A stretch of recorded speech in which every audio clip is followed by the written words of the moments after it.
Hello everyone, I hope you all are doing very well. Today's subject is Hindi reader. हमारा आज का विषय है हिंदी रीडर. उसमें हम करने वाले हैं पार्ट 6 मूर्ख जुलाहा. हमारा पार्ट 6 है मूर्ख जुलाहा. सबसे पहले तो हम जुलाहा का अर्थ जान लेते हैं. जुलाहा होता है जो व्यक्ति कपड़ा बुनता है. कपड़े बुनने वाले व्यक्ति को हम जुलाहा कहते हैं. तो जुलाहा मूर्ख कैसे था वो हम इस कहानी में जानेंगे. तो स्टार्ट करते हैं आज की कहानी. सुख की प्राप्ति के लिए हमें ऐसा कोई भी कार्य नहीं करना चाहिए जो लगभग असंभव हो. हमें अपनी कार्य क्षमता के अनुसार ही कार्य करना चाहिए. तो हम इस पाठ में क्या पढ़ने वाले हैं कि हमें अपनी खुशी के लिए, अपनी सुख के लिए ऐसा कोई भी कार्य नहीं करना चाहिए जो लगभग असंभव हो, जिसको कर ही नहीं सकते हो. हमें वही कार्य करना चाहिए जिस कार्य को हम कर सकते हैं, जितनी हमारी कार्य क्षमता होती है. किसी गांव के खेत में हर रात देवराज इंद्र का हाथी ऐरावत आता था.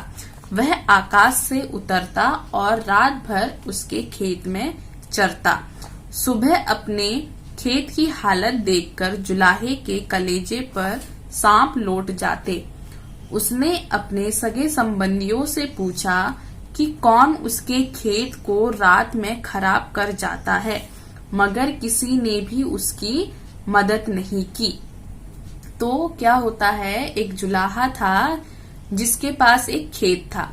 उस खेत में रोज हर रात को देवराज इंद्र का हाथी आता था, जिसका क्या नाम है, ऐरावत. ऐरावत हाथी उसके खेत में आता था, जो कि हर रोज आकाश से नीचे उतरता और उसके खेत में सारा का सारा जो भी खेत था उसको चर जाता था.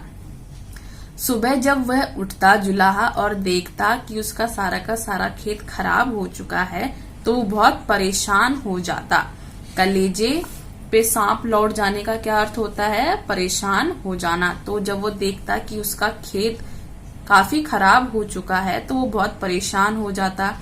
जो जुलाहा था उसने अपने जितने भी सगे संबंधी थे उन सबसे पूछा कि ऐसा कौन है जो रात को आता है और उसकी खेत को खराब कर जाता है, मगर किसी ने भी उसकी कोई मदद नहीं की.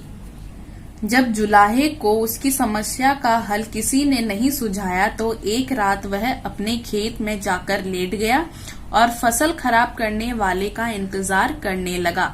वह क्या देखता है कि एक हाथी आसमान से उड़ता हुआ आया और फसल चढ़ने लगा.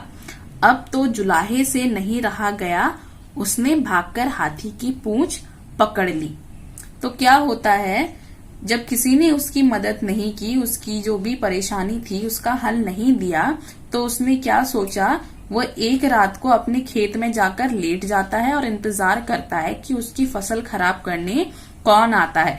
तो वो क्या देखता है कि आसमान से एक हाथी उड़ता हुआ आता है और उसकी फसल को चरने लग जाता है. अब जो जुलाहा था उससे बिल्कुल रहा नहीं जाता, तो वो क्या करता है, हाथी की पूंछ पकड़ लेता है.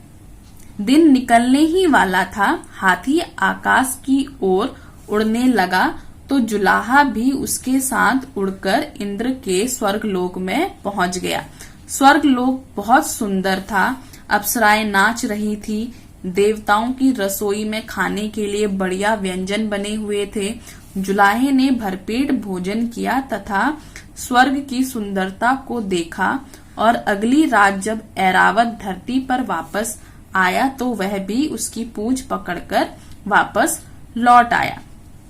जब जुलाहे ने हाथी की पूंछ पकड़ी तब तक दिन निकलने ही वाला था, यानी कि सुबह होने ही वाली थी. तो सुबह होते ही हाथी क्या करता था, वापस चला जाता था.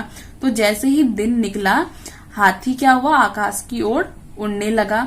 और जो जुलाहा था, क्योंकि उसने हाथी की पूंछ पकड़ ली थी, तो वो भी उसके साथ उड़ने लगा और उसके पीछे पीछे वो भी इंद्र के स्वर्गलोक में पहुंच गया. और स्वर्गलोक में क्या देखता है कि बहुत ही सुंदर सुंदर अप्सराएं वहां पर नाच गा रही हैं. बहुत ही अच्छा वहां पर रसोई में, किचन में खाना बन रहा है. जुलाहे ने वहां पर भरपेट भोजन किया और वहां की सुंदरता को देखा.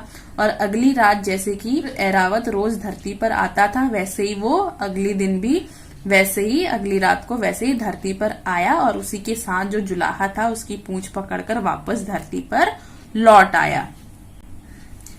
धरती पर वापस आते ही जुलाहे ने घरवालों और मित्रों को अपनी रोमांचक यात्रा के विषय में बताया और कहा, इस बेकार जगह पर रहने से कोई फायदा नहीं, चलो सब स्वर्गलोक चलेंगे।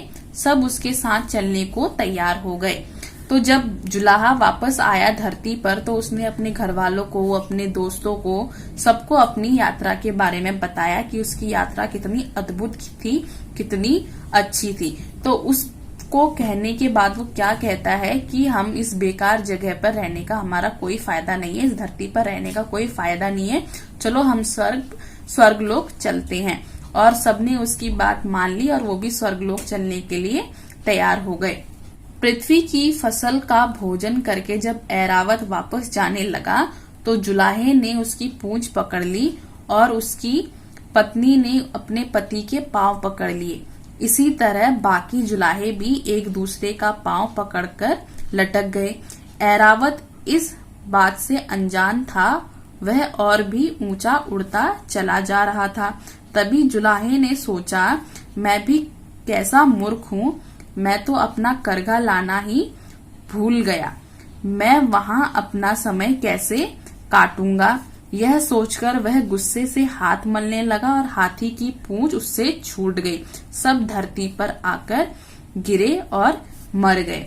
तो फिर क्या होता है, जैसे कि ऐरावत धरती पर आया हुआ था रात के समय, तो वो जैसे ही धरती पर, पृथ्वी पर फसल चख चुका था, खा चुका था, अब उसके वापस जाने का समय हुआ।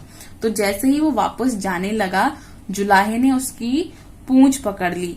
जब जुलाहे ने उसकी पूंछ पकड़ी तो जो जुलाहे की पत्नी थी उसने उसके पैर पकड़ लिए, तो वो भी उसके साथ लटक गई। और इसी तरीके से जितने भी वहां उस गांव में जितने भी जुलाहे रहते थे एक दूसरे का पैर पकड़कर लटक गए। और जो ऐरावत हाथी था वो इस बात से अनजान था, उसे पता ही नहीं था कि उसके पूंछ में इतने सारे लोग लटके हुए हैं। वो और भी ऊंचा उड़ता चला गया। तो जब वो उड़कर जा रहा था तभी जो जुलाहा था वो सोचने लगा कि अरे वहां पर जाकर मैं क्या करूंगा, मैं तो अपना करघा लाना भूल ही गया, वो मशीन लाना भूल ही गया जिससे मैं कपड़े बनाता हूँ, कपड़े बुनता हूँ। तो वो सोच ही रहा था, सोचते सोचते उसे खुद पर बहुत गुस्सा आया और वो हाथ मलने लगा। और जैसे ही उसने हाथ मला, उसने हाथी की पूंछ छूट गई उससे। उसने क्या किया, हाथ मलने के लिए हाथों को छोड़ा और जैसे ही उसने हाथों को छोड़ा वो सबके सब धरती पर आकर गिर गए और मर गए। तो ये कहानी आपकी यहीं पर खत्म होती है। और इससे हमें क्या शिक्षा मिलती है, मूर्ख व्यक्ति की बातों का अनुसरण कभी नहीं करना चाहिए। धरती पर ही रहना उनके लिए सही होता, अगर वो सारे के सारे जुलाहे उस जुलाहे की बात नहीं मानते तो सबके सब जिंदा रहते। इसीलिए जो जुलाहा था वो बहुत ही मूर्ख था, यही इस कहानी में बताया गया है। आई होप आप सबको समझ में आया होगा। Thank you for watching, bye bye.